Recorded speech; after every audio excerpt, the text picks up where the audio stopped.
Welcome to YoYo TV. Ayodhya Rama మందిర ప్రాణ ప్రతిష్ఠ కన్నుల పండుగగా జరిగింది. అతిరథుల సమక్షంలో ప్రధాని మోడీ ఆధ్వర్యంలో యావత్ దేశం చూస్తుండగా ఈ మహాఘట్టం పూర్తయింది. ఈ క్రమంలో రామ మందిరానికి సంబంధించిన ఆసక్తికర విషయాలు బయటకు వస్తున్నాయి. అందులో ఒకటి, రామ మందిరంలో పూజలు చేసేందుకు ఎంపిక చేసిన పూజారుల గురించి కూడా ఒక చర్చ.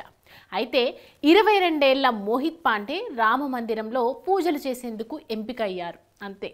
అందరూ మోహిత్ పాండే ఎవరు, 3000 మంది పాల్గొన్న పరీక్షలో మొదటి ర్యాంకు ఏ విధంగా సాధించాడు, 22 ఏళ్ల వయసున్న ఈ కుర్రాడు అంత బాధ్యతను పోషించగలడా అని ఎన్నో ప్రశ్నలు లేవనెత్తుతున్నారు.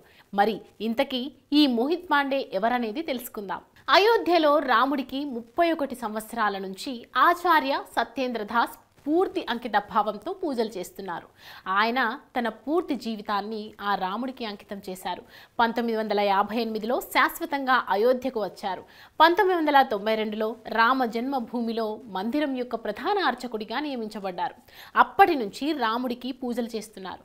నూతన మందిరంలో కూడా సత్యేంద్ర గారే ప్రధాన అర్చకుడిగా ఉన్నారు. ఇప్పుడు ఆయన వయస్సు 85 ఏళ్ళు.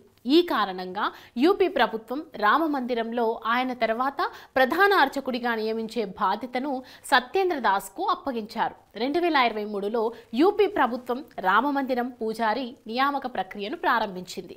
ఈ ప్రక్రియలో పాల్గొన్న 3000 మంది పూజారుల్లో మోహిత్ పాండే కూడా ఒకడు. శ్రీరామ మందిరం ట్రస్ట్ పూజారి కోసం దరఖాస్తులు తీసుకోవడం మొదలుపెట్టింది.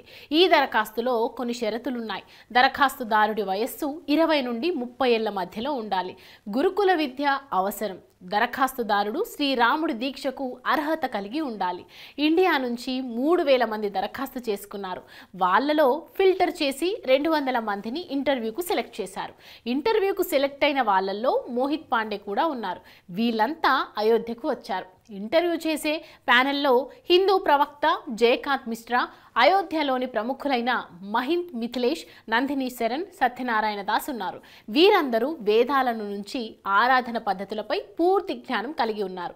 అయోధ్యలో 200 మందికి ఇంటర్వ్యూ అయోధ్యలోని విశ్వ హిందూ పరిషత్ ప్రధాన కార్యాలయంలో జరిగింది. ఈ ఇంటర్వ్యూలో శ్రీరాముడికి పూజకు సంబంధించిన ప్రశ్నలు, సంధ్యావందనం అంటే ఏంటి, పూజలో చేయాల్సిన మంత్రాలు, పద్ధతులు, కర్మకాండ అంటే ఏమిటి, రాముడు పూజకు ఏం మంత్రాలు ఉంటాయి, ఇలాంటివన్నీ అడిగారు. ఈ పరీక్ష అనేది అర్చకత్వంలో యూపీఎస్సీ ఇంటర్వ్యూ లాంటిదే. 200 పూజారుల్లో 21 మంది అర్చకులను ఎంచుకున్నారు. వీరిలో ఒక ప్రధాన అర్చక పదవితో పాటు 20 మంది సహాయ అర్చకులను ఎంచుకున్నారు. అందరిలో చర్చకు వస్తున్న పేరు మోహిత్ పాండే. 22 ఏళ్ల వయసున్న మోహిత్ ప్రధాన అర్చకుడిగా నియమించబడ్డారు అన్న వార్త ఇప్పుడు సంచలనంగా మారింది. ఈ పరీక్షలో మోహిత్ తనకంటే ఎంతో పెద్ద పండితులను, ఎంతో అనుభవం ఉన్న పూజారులు ఓడించగలిగాడు. మోహిత్ను ప్యానెల్ మెంబర్స్ మాత్రమే కాదు, సత్యేంద్ర దాస్ కూడా ఇష్టపడ్డారు. ఉత్తరప్రదేశ్లోని ఘజియాబాద్కు చెందిన మోహిత్ పాండే 10 ఏళ్ల వయస్సులోనే మోహిత్ రామాయణం, మహాభారతం లాంటి వేదాలను చదవడం ప్రారంభించాడు. 2020 నుండి 2021 మధ్య విద్యా సంవత్సరంలో పాండే ఘజియాబాద్లోని దూదేశ్వర్ వేద్ విద్యాపీఠ్లో తన 10వ తరగతి విద్యను పూర్తి చేసిన తర్వాత SVVU యొక్క BA ప్రోగ్రాంలో చేరాడు. తిరుపతిలోని వెంకటేశ్వర వేద విశ్వవిద్యాలయంలో MA డిగ్రీ చదివి PhDకి సిద్ధమవుతున్నాడు. మోహిత్ దినచర్య విషయానికి వస్తే వేదాలు, పురాణాల గురించి తెలుసుకోవడం తనకు ఇష్టమైన పని.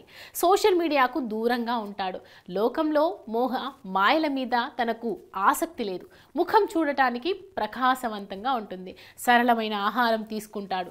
సాధారణమైన వస్త్రాలు ధరిస్తాడు. ముఖంపై ఎప్పుడూ బొట్టు ఉంటుంది. ఈ లక్షణాలన్నీ ఇతర వారితో పోల్చినప్పుడు మోహిత్ను ప్రత్యేకంగా నిలిపాయి. ఇప్పుడు మోహిత్తో పాటు మరో 20 మంది శిక్షణ తీసుకుంటున్నారు. ఈ శిక్షణలో రాముడిని ఏ విధంగా పూజించాలో పూర్తిగా నేర్చుకుంటున్నారు. శిక్షణ పూర్తయిన తర్వాత ఆచార్య సత్యేంద్ర దాస్ పర్యవేక్షణలో పూజలు ప్రారంభిస్తారు. పాస్ అయిన తర్వాత అర్చకులను నియమిస్తారు. రామ జన్మభూమి తీర్థక్షేత్ర ట్రస్ట్ సభ్యుడు అయిన కామేశ్వర్ చౌపాల్ ఇంటర్వ్యూలో మాట్లాడుతూ, ప్రస్తుతానికి ఆలయ ప్రధాన పూజారి సత్యేంద్ర దాస్ మాత్రమే అన్నారు. 21 మందిని ఎంచుకున్నాం. అందులో మోహిత్ ఒకడు. శిక్షణ పూర్తయిన తర్వాత మాత్రమే వారికి బాధ్యతలు ఇస్తామన్నారు. అంటే మోహిత్ పాండే ప్రధాన అర్చకుడు కాదు, 21 మందిని ఎంచుకున్నారు. 6 నెలల తర్వాత అందులోంచి ఒకరిని ప్రధాన అర్చకులుగా ఎంచుకుంటారన్నమాట.